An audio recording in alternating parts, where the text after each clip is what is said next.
Olá, vamos falar sobre o filme Elementos. Então, antes de começar, eu vou só anotar aqui nos comentários para quem for entrando saber do que se trata a nossa live.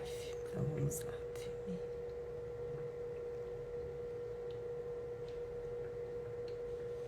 Oi, boa tarde para quem está chegando agora. Filme Elementos, nosso tema da nossa live de hoje. E aí, pessoal, boa tarde para quem tá chegando, todo mundo de férias ainda. Deixa eu fixar esse comentário. Muito bem. Há tempos estou devendo falar sobre o filme Elementos. Já assisti faz algum tempo, mas eu vi muitas lições interessantes nesse filme, muitos aprendizados que podemos tirar, né? Coisas boas, coisas ruins, mais coisas boas do que ruins. Então, no fim, a ideia é trazer a discussão aqui à tona para que a gente possa aproveitar melhor para aprendizados para a gente, para os nossos filhos, para as nossas crianças. Então, se você ainda não assistiu, vai ter alguns spoilers, não tem como eu falar desse filme sem falar sobre algumas cenas, algumas coisas que acontecem. Não vou contar o final do filme, tá? Aí também seria demais e não tem necessidade. Acho que a gente consegue explorar já com muitas coisas que acontecem durante o filme. Porém, se você não quer perder a surpresa desse filme, eu recomendo que você não assista essa live, vá assistir o filme, depois essa live vai ficar salva, fiquem tranquilos, tá? Vou até anotar aqui, ó, ficará salva.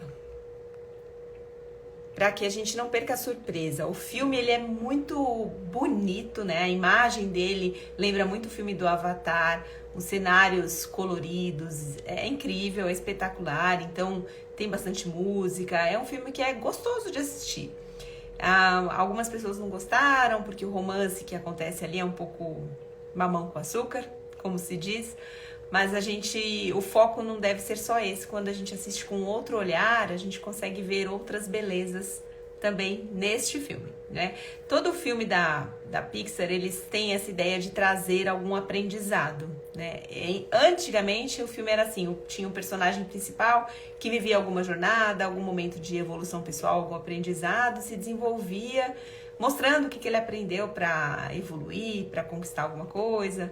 Porém, desde o filme Divertidamente, a Pixar mudou um pouquinho a maneira de fazer os filmes. E, desde então, eles tentam criar nos filmes um grande universo, né? Até mesmo não só com o personagem principal, que desenvolve essa evolução pessoal, mas com outros cenários secundários também. E aí a gente consegue pescar muitas coisas diferentes, muitos aprendizados. O problema só é que, às vezes, temáticas importantes acabam ficando superficiais, né? Que é o que acontece com a história da imigração, que poderia sim ter sido muito bem explorada.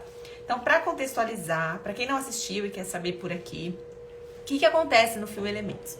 Esse filme, ele conta a história da personagem principal, que é a Faísca, que representa o fogo, né? A trama toda se desenvolve em torno da Faísca, da sua família, que tem uma loja, e dos personagens que ela encontra.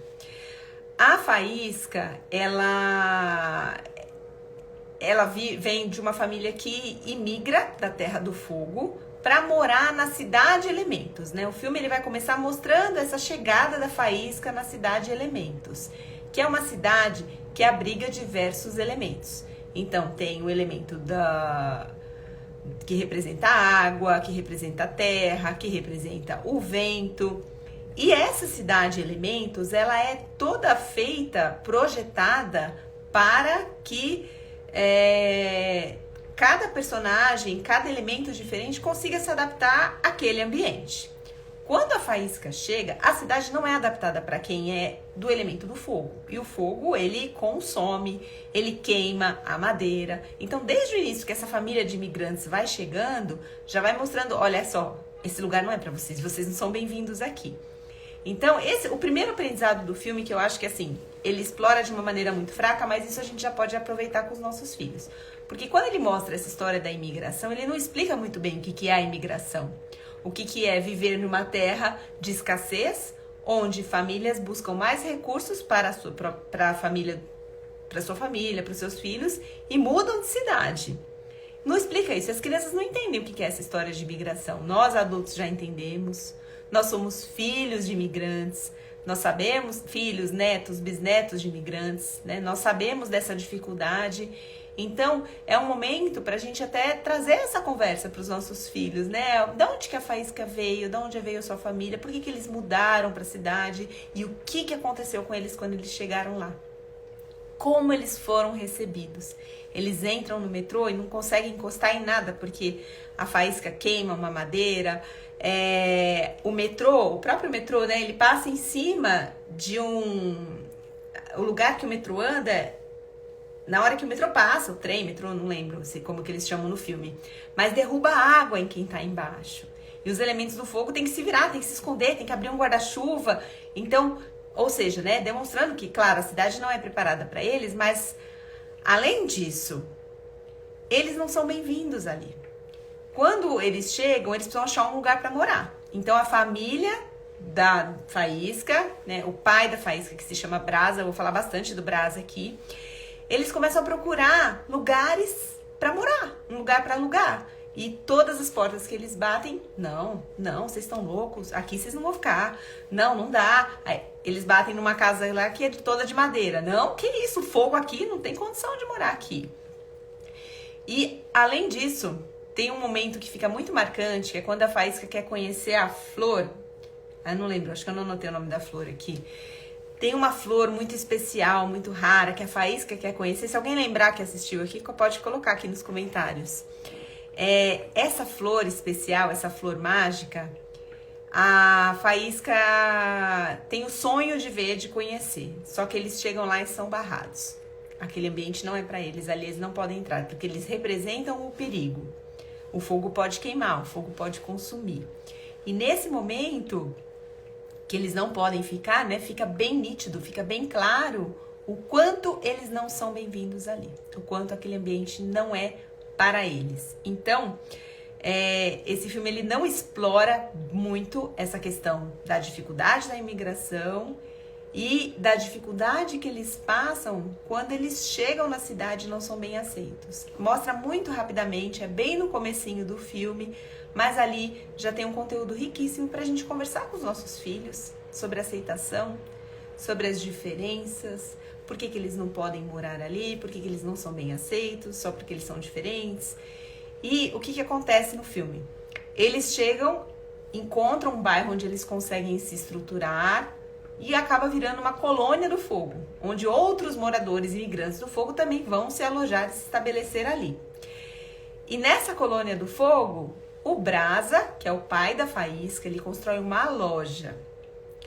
E é uma loja que é o sonho da vida dele. Essa loja é a família toda que toma conta da loja. E desde o começo do filme, o Brasa, que é o pai, ele fica o tempo todo falando que um dia isso tudo será seu, você vai tomar conta da loja. E vai mostrando o quanto de expectativas esse pai vai colocando ali na cabecinha da Faísca. Ele mostra o fogo azul, que é algo que é tradição da família, e ele vai trazendo todos os valores, contando para a Faísca quem eles são, a origem da sua família, e que os elementos não podem se misturar. E a Faísca, ela vai aprendendo tudo aquilo com o pai e vai comprando esse sonho do pai. O sonho de, essa loja vai ser minha, um dia eu vou estar aqui, um dia eu que vou dominar essa loja. E esse é a segunda grande lição desse filme, sobre os relacionamentos familiares. E aí eu quero abordar bastante com vocês, que eu acho que é a questão mais importante, é a relação que tem na família da Faísca junto com o seu pai, o Brasa, especificamente. Porque é ele que deposita todas as suas expectativas na sua filha. E aqui, gente, depois no filme, né, só para conceito... Bom, eu vou chegar lá depois do filme, o que acontece. Mas assim, o que acontece quando a gente cria e deposita expectativas nos nossos filhos, né? Esse é um ponto-chave da discussão, que é para trazer pra gente.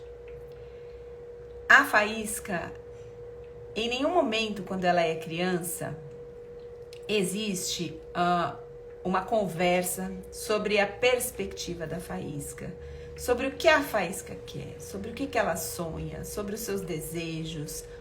O tempo todo a história ela é voltada para a perspectiva do pai, do Brasa, sobre o que ele quer, a dificuldade que ele passou e o que ele sonha para toda a família, que é conquistar aquele espaço e ter uma loja que prospere. Não há a perspectiva da Faísca. E esse, eu acho que já é... Por que eu acho que esse já é o principal aprendizado, né? Porque todos nós depositamos expectativas nos nossos filhos. Então, desde antes de nascer, quando a gente está mães, né? Quando estamos grávidas, ou quando a família, né, está nessa expectativa de vir um bebê, como é que vai ser, com quem que vai parecer, e depois a criança vai crescendo, as expectativas vão mudando, né? Quais os gostos essa criança tem, o que ela vai seguir de profissão, o que ela vai gostar, e a expectativa de como vai se comportar. O meu filho vai ser muito comportado, ele vai sentar num restaurante e não vai fazer escândalo, o meu filho ele vai ser estudioso, o meu filho nunca vai responder pra mim, porque eu não vou deixar, eu vou colocar limites. Então, assim, a gente cria as nossas expectativas, e aí a gente, quando cria essas expectativas, a gente vai agindo para moldar e encaixar aquela criança naquele padrão. Então, quando meu filho faz algo que eu desaprovo, um comportamento que eu não gosto, né? Qual é o meu discurso que eu chego para ele? Mas você é bonzinho, você não faz isso. Mas você é generoso, você é gentil, você cuida do seu irmão. Então, a gente transfere, até mesmo no nosso discurso, nas nossas palavras, toda essa expectativa do que a gente sonhou um dia, do que a gente fantasiou, de como será aquela criança, de como será aquele adolescente. E aí, gente,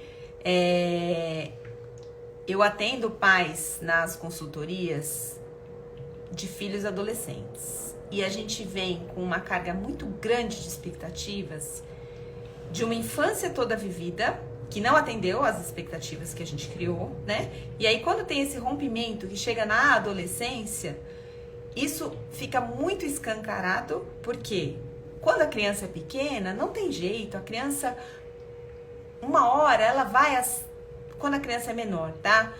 Eu consigo exercer a força, eu consigo exercer o poder, eu consigo brigar, eu consigo mandar, eu consigo pôr de castigo, e ela faz o que eu quero. É isso que eu vejo na prática, no dia a dia e nos atendimentos. Então, a gente, na maioria das vezes, a gente consegue dominar a criança, né? Numa tentativa de controlar. Algumas não. Algumas já vêm com um temperamento mais enérgico, elas são mais resistentes, algumas vão até de receber um diagnóstico lá de TOD, de opositora, que às vezes nem é isso, é só um desejo de falar, olha só, eu tô aqui, me vejam. Deixa eu escolher, deixa eu ter autonomia, né? Me vejam como eu sou, me aceitem como eu sou. E muitas vezes isso é uma grande dificuldade das famílias. Só que quando isso chega na adolescência, o que acontece na adolescência? Aí não tem mais jeito. Semana passada não, faz uns 15 dias eu atendi uma mãe de uma filha de 17 anos. Não, 15 anos, desculpa. 15 anos, em que ela falava assim, antes eu tirava o celular, eu tirava o tablet, e aí ela me obedecia, ela fazia o que eu queria. Mas agora não adianta mais. Porque eu falo pra ela, você vai ficar sem celular? Sabe o que ela me responde? Tá bom, tô nem aí. E o que acontece? Essa menina, essa adolescente, né, de 15 anos, ela já não tá mais nem aí pro castigo. É a hora que o castigo já deixou de funcionar. Por quê? Porque ela já é grande, ela tem os seus amigos, ela tem já um pouco mais da sua vida. Na adolescência existe mesmo esse renascimento, essa ruptura, né? Esse grande descobrimento do eu, em que o adolescente ele vai pra frente e não quer mais saber da opinião dos pais. E nessa hora, se o trabalho não foi feito desde lá da infância, a gente vai ter que viver a nossa ruptura como pai e mãe, do filho ideal versus o filho real. Que não deixa de ser viver um luto das expectativas que eu criei em relação ao meu filho. Mas você não precisa esperar até a adolescência para fazer isso. Se você tem um filho de 3, 4, 5 anos, que não é o filho que você lá no fundo desejou, talvez você precise viver esse momento também desse luto do filho ideal, que existiu só na sua cabeça quando você projetou lá atrás. E aí aprender a enxergar quem o seu filho é. Sabe por quê? O que acontece no filme Elementos, né? Olha uma frase que é do Brasa, do pai da Faísca. Ele diz assim: você é tudo pra mim. Ninguém tem dúvida de que ele ama a Faísca. Mas a Faísca realmente se sente amada por esse pai? Quando a gente diz para os nossos filhos, eu te amo, não significa que eles estão se sentindo amados. Então, às vezes, a gente tem que sair um pouco do campo das palavras e partir para o campo das atitudes. Não basta eu fazer um agrado, dar um presente, seguir aquelas linguagens do amor, que na verdade nada mais são do que maneiras como eu aprendi a ser visto quando eu era criança, né? Aí eu tento fazer isso com meu filho. O que acontece? A gente precisa que os nossos filhos se sintam amados. E aí não basta dizer, como diz o Brasa, o pai da Faísca, você é tudo pra mim. Porque, assim, a Faísca pode até... O que ela sente quando ela escuta essa frase, né? Você é tudo pra mim. Ela sente um peso. O peso de não corresponder às expectativas. E sabe como que eu sei que ela sente esse peso? Ela não fala, mas ela traduz isso numa frase. Por que eu não consigo ser a filha perfeita? Por que eu não consigo ser a filha perfeita? E ela chora e sofre por não conseguir ser a filha perfeita. E o que é a filha perfeita? Se não é aquela filha idealizada pelo pai. A filha que iria tocar a loja. A filha que iria continuar o sonho da família. E ela não consegue. Porque ela passa o filme inteiro reprimindo os seus desejos, a vontade de fazer outra coisa, porque ela não tem vontade de ficar na loja. Ela repete o discurso paterno. No fundo ela sabe. E ela fala, eu queria fazer outra coisa. Não, mas a loja é mais importante. A loja é tudo pro meu pai. E o meu pai tá ficando doente, e vai mostrando isso no filme, que ele começa a tossir, começa a ficar doente, e que ela precisa logo desenvolver habilidades emocionais para conseguir lidar com a loja. Porque ela é um temperamento muito explosivo. Então ela começa a ficar nervosa com os clientes que não começam a bagunçar na loja, quebrar a loja. Ela fica nervosa, aí aquele fogo vai consumindo, vai crescendo, crescendo, crescendo, ela explode. E quando ela explode, sempre acontece alguma coisa ruim na loja. Destrói alguma coisa, quebra alguma coisa, até o momento que estoura ali um cano. E por um acaso, o outro personagem, que é o Gota, o personagem que representa o elemento da água, vai parar na loja. E por coincidência, né? Não acredito em coincidências, eu acho que quem fez esse filme Elementos também não. O Gota, que é o elemento da água, ele é um fiscal que vai fiscalizar se a loja está em funcionamento, tranquilo, eu não lembro o nome do setor lá que eles chamam, mas assim, ele vai fiscalizar se a loja tem condições de funcionamento, se a loja é segura. E no final, ele descobre que não, que tem que fazer uma série de melhorias, fora aquele cano lá que tá estourado que eles vão ter que resolver, mas aí a partir deste momento a trama muda e aí Faísca e Gota vão em busca de tentar salvar esta loja, né? Mas o que eu não quero perder com vocês é esse foco que a gente tá falando aqui, que é da relação do Brasa com a Faísca. Dessa tentativa de ser a filha perfeita o tempo todo. Dessa necessidade, desse medo da reprovação do pai. E se eu não for a pessoa que meu pai espera, né? E se eu não for a dona, a pessoa que vai conseguir tocar a loja, a pessoa que consegue controlar a sua raiva, controlar as suas emoções, né? O que me chamou a atenção, a Natália comentando aqui, o que me chamou a atenção foi a mãe do Gota que identificou o talento da Faísca e a mãe e o pai dela não viram. Obrigada, Natália. É isso mesmo. Foi outra família de fora que percebeu que ela tinha um outro talento, uma outra habilidade, né? Não vamos contar qual que era essa outra habilidade, não, que é tão lindo quando ela descobre. Deixa pro pessoal assistir qual que é essa outra habilidade que a Faísca tem. Mas assim, olha só, gente, né? Quais são os talentos e habilidades dos filhos de vocês? Quais são os gostos? Se pegassem você agora, agora, qual é a cor favorita do seu filho? Qual é a comida favorita do seu filho? Quem é o amigo que ele mais está brincando agora? Qual é o seu livro favorito? Você saberia responder todas as perguntas? Não precisa saber todas, tá? Mas é só pra gente fazer um exercício de que a gente precisa conhecer os nossos filhos, conhecer o que eles gostam, porque essa é a maneira como a gente se conecta com eles. E os gostos mudam também, né? Os nossos gostos não mudam. Eu posso falar assim, gente, ó, há 5 anos o meu filme preferido era X, hoje é Y. A minha comida favorita 2 anos atrás também era X, agora é Z. Então a gente muda e os nossos filhos também, especialmente os nossos filhos, né? Porque, né, eles estão numa curva de aprendizado, uma curva de crescimento, de evolução e de mudanças, de conhecer novos amigos e novos gostos para tudo. E a gente não para um minuto para entender quem é meu filho agora. O que ele tá gostando agora?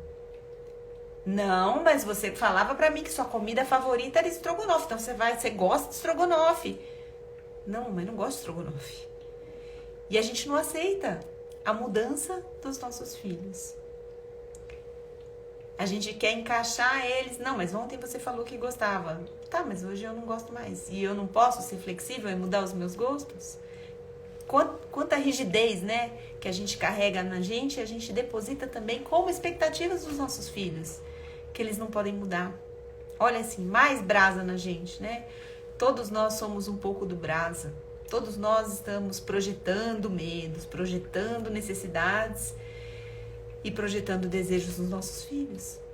Então é um exercício de tirar a nossa ótica, né? Tirar os nossos óculos e vestir os óculos da criança. E ela? O que ela quer? O que ela gosta de fazer? E aí nesse filme, eu acho que esse é o grande aprendizado. O maior aprendizado do filme é sobre as expectativas depositadas na Faísca e o quanto isso vem pesado na vida dela. Tem uma outra frase, né, que ele diz no final, depois ele até muda essa frase, mas ele diz uma outra frase que é assim: você sempre foi o meu maior sonho. Olha o quanto essa frase também não é carregada de expectativas, né? Você sempre foi o meu maior sonho. Então você não pode falhar. Você não pode errar. Você tem que dar certo. Você tem que ser quem eu desejei que você fosse. E quando a gente vai por esse caminho, né, de estar mais no meu campo das minhas expectativas, do que eu sonhei, do que eu penso para os meus filhos, eu deixo de me conectar com eles, com quem eles verdadeiramente são. E se a gente não faz isso desde cedo, a gente vai pagar o preço depois da adolescência. Porque lá, quando a ruptura é maior, né, quando a desconexão é maior, o que acontece? É a hora que ele se fecha com os amigos, que ele vai só querer ficar no quarto, que ele não sai da rede social. Por quê? O que ele encontra quando ele sai do TikTok, quando ele sai da rede social? Quem tá ali pra entender quem ele é, conversar com ele, aceitar as suas escolhas sem julgar, sem ter alguém falando que não, como é que você gosta disso? Que ridículo, né? Então, gente, assim, quando a gente quer verdadeiramente seguir um caminho, que não é fácil, né? Que é o caminho que a gente deveria buscar, do amor incondicional, de enxergar os nossos filhos quem eles são, dos seres perfeitos que eles são, a gente precisa abdicar das nossas expectativas, das expectativas que foram projetadas em nós quando nós éramos crianças. das máscaras que nós vestimos, que nós usamos, né? A Faísca, no filme, ela vai reprimindo o sonho, ela vai reprimindo tudo. Pra quê? Pra agradar o pai, né? Pra se sentir amada, pra se sentir pertencente, porque ela é da família, ela não pode romper. Então ela vai romper com quem ela se apaixona, que é o Gota. Ela rompe com o sonho dela, mas com a família ela é leal. Com a família, ela vai viver esse sonho até o final.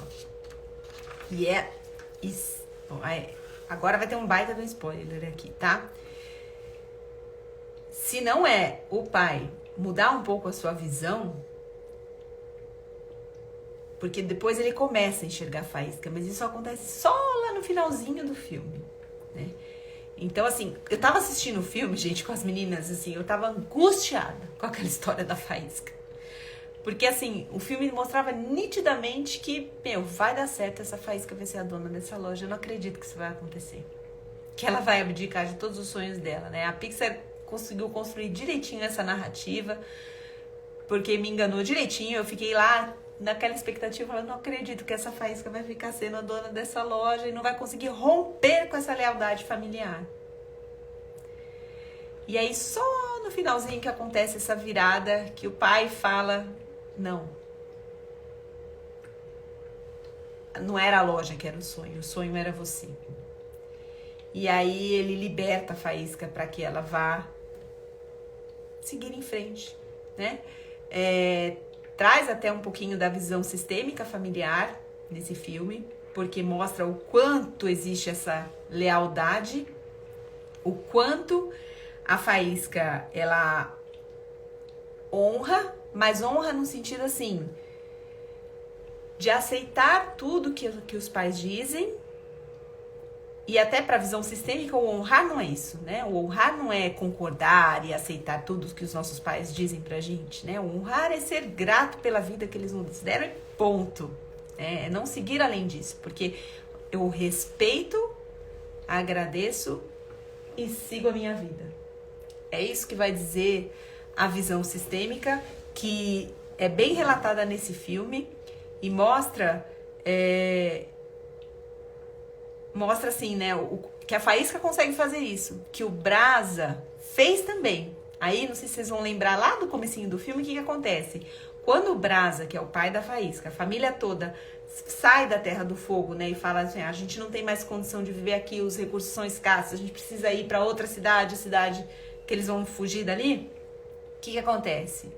O pai do Brasa não aceita, não dá a bênção, não aceita que o Brasa vá, mas o Brasa acredita que sim, isso é o melhor para minha família, então eu vou. E aí ele vira as costas e vai. E ele vai carregar isso para si, né? Talvez até como se fosse um grande trauma ali da vida dele, de não ter sido aceito pelo pai.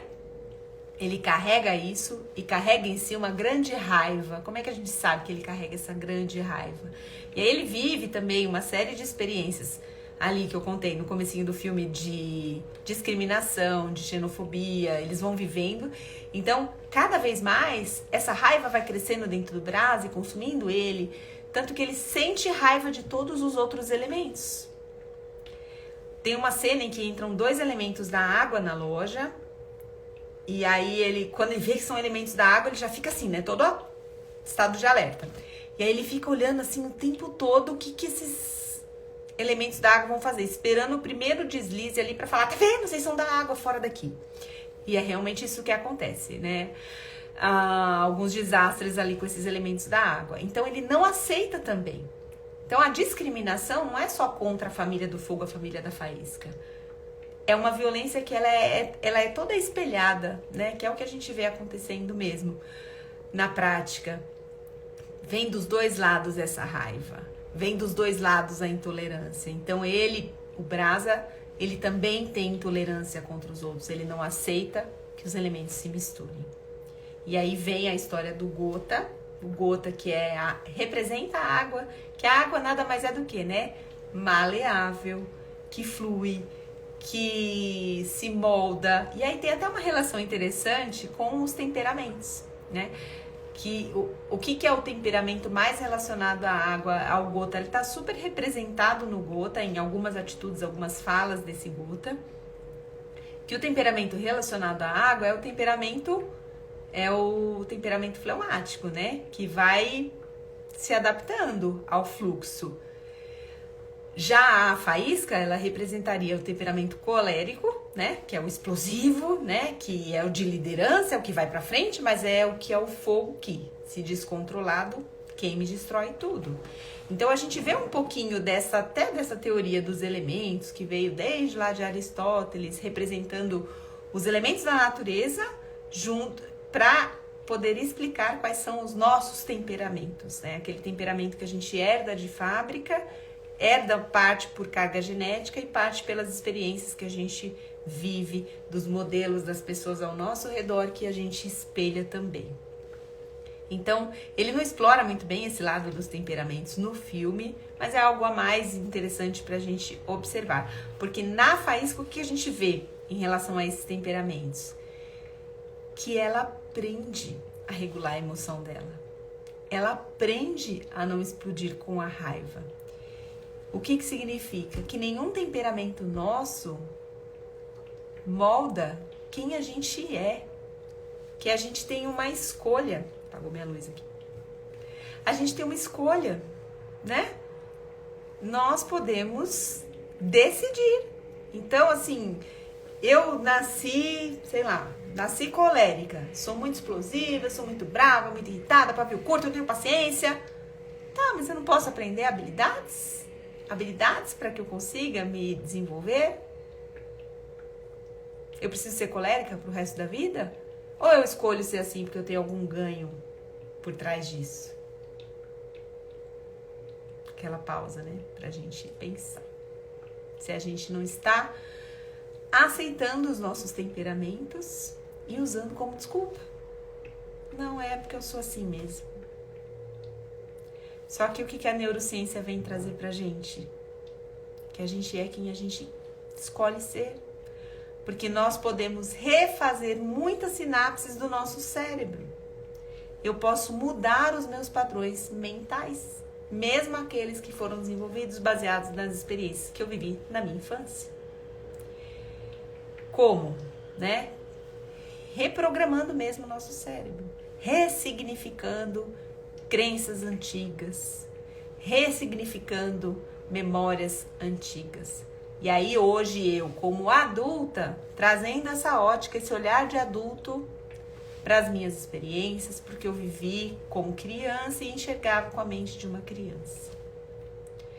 Então, assim, eu acho que se fosse finalizar, assim, com uma grande mensagem sobre o que esse filme traz para nós, eu diria que é essa visão de enxergar a infância, de enxergar que nós projetamos sonhos, desejos, medos nos nossos filhos, porém esse não é o caminho da conexão. Esse não é o caminho que faz com que os nossos filhos se sintam verdadeiramente vistos, amados e aceitos. E por que o meu filho precisa se sentir verdadeiramente visto, amado e aceito? Porque esse é o caminho que vai ajudar a formar a base da sua personalidade se ele tem entre 1 e 6 anos. Esse é o caminho que vai formar a autoestima do meu filho para quando ele se tornar um adolescente, ele tenha menos riscos de estar suscetível a se viciar na internet, a se viciar no TikTok, a buscar a aprovação dos outros o tempo todo, porque algum vazio muito grande, muito profundo não foi preenchido com afeto, com amor, com aceitação e com o ser visto. Então, se a gente não quer pagar esse preço lá na frente, a gente tem muita coisa para construir desde o comecinho. E começa dando a voz para a criança. É só assim que a gente vai conseguir buscar esse caminho de evitar esses problemas lá na frente. Ah, quer dizer que então assim eu nunca vou passar por um momento em que meu filho tenha uma dificuldade na escola, ou algum transtorno de ansiedade, ou algum transtorno mental? Não. Mas o que a neurociência comprova pra gente hoje é que a base da educação dos nossos filhos precisa escutá-los. Precisa dar voz para a infância. Porque eu não consigo construir uma autoestima sem autonomia. E eu não consigo construir autonomia se eu não paro e aprendo verdadeiramente a escutar. Sabe, é a mesma coisa, gente, do discurso, assim, quando o seu filho diz assim, você não tá me escutando, mãe. Você não tá me escutando. Pare e pensa se você não está escutando mesmo. Porque quando a criança diz, você não tá me escutando, o que ela quer dizer? Você não está me entendendo. E o entender o que a criança diz vai além das palavras. Vai de um minuto de você observar. Mas o que ela está precisando? Qual é a necessidade? O que eu não estou vendo aqui? E se você for na necessidade ali emocional básica, que é conexão, que é ser visto, dificilmente você vai falhar. Então, esse é um dos caminhos principais, sabe? É a gente aprender a escutar. E a escutar é o que a gente chama de escuta ativa. Que não é escutar isso aqui com os ouvidos, o que a criança está dizendo. Porque o discurso é enganado. Por que o discurso é enganado? Porque as crianças, elas têm uma má interpretação da realidade, elas não têm boas habilidades de interpretação, de cognição, de falar exatamente o que ela está precisando. Ela demonstra através do comportamento. Então, ela está com ciúmes, ela começa a jogar as coisas, fica mais chorosa. Você vê que mudou ali o comportamento, você, opa, olha além do comportamento, né? Olha o que está por trás desse comportamento, por trás dessa demonstração de que tá faltando alguma coisa e eu não tô sendo vista. No fundo, é o que todos os nossos filhos querem, sabe? E é até triste dizer assim com essas palavras, né? São migalhas de amor que a gente dá para os nossos filhos. É eu conseguir estar verdadeiramente presente quando eu estou com os nossos filhos, sem a distração do nosso celular do lado, né? Então, você vê assim, né? Não dá pra falar só sobre o filme Elementos. Então, o filme Elementos, ele abre todo esse leque pra gente olhar porque a gente pode entregar pros nossos filhos. E eu só consigo entregar se eu consigo também olhar pra mim e ver o que eu preciso, o que eu necessito, quais são as minhas necessidades, né? Porque se eu também... Aí me lembrou até um caso de uma mãe, gente, que eu atendi semana passada, que foi bem assim. Ela falava assim, a minha vida é do trabalho pra casa, da casa pra cuidar da casa, cuidar das crianças e no dia seguinte ao trabalho. Aí tudo se repete, dia após dia, dia após dia, dia após dia. Eu, tá... Espera, vamos conversar. Se a sua vida é do trabalho para casa, da casa cuidar dos filhos, de cuidar dos filhos, de novo no dia seguinte ir para o trabalho, o que você faz por você? E se a gente não faz nada por nós não conseguimos também estar emocionalmente disponíveis para os nossos filhos, porque fica ali faltando alguma coisa. Então a gente não pode entrar nessa vida automática, de atropelar as coisas, né? De não nos enxergar. Se eu quero olhar para a infância, né? Se eu quero que meu filho tenha esse momento de verdadeira conexão, sem distração, de uma verdadeira escuta, de eu conseguir observar, eu preciso estar disponível. E aí o processo também começa por mim, tá bom? Na próxima, vamos fazer o seguinte... Eu acho que esse processo do olhar para mim é tão importante. Vamos falar sobre isso semana que vem? A minha ideia é que a gente consiga fazer encontros semanais. Então, eu quero voltar a fazer. Eu comecei a fazer isso há um tempo atrás. Aulas semanais, lives semanais. Vocês podem trazer temas para mim também do que vocês considerarem mais importante. E a gente começa a construir juntos aí um caminho de enxergar a infância. Eu vou mostrar, daqui a pouco eu vou mostrar no story, gente. Minutos antes de eu entrar nessa live, eu recebi um relato de uma mãe que eu atendi na semana passada. Foi tão lindo, tão emocionante, sabe? E muitas coisas que eu falei pra ela na consultoria, eu falei pra vocês aqui. Então aproveitem muito, assim, essas coisas que vocês podem ter, esse conteúdo que vocês podem ter de graça, porque isso muda a vida, muda a maneira como os filhos de vocês vão enxergar a si mesmo, ao mundo e as relações que vocês tiverem com eles.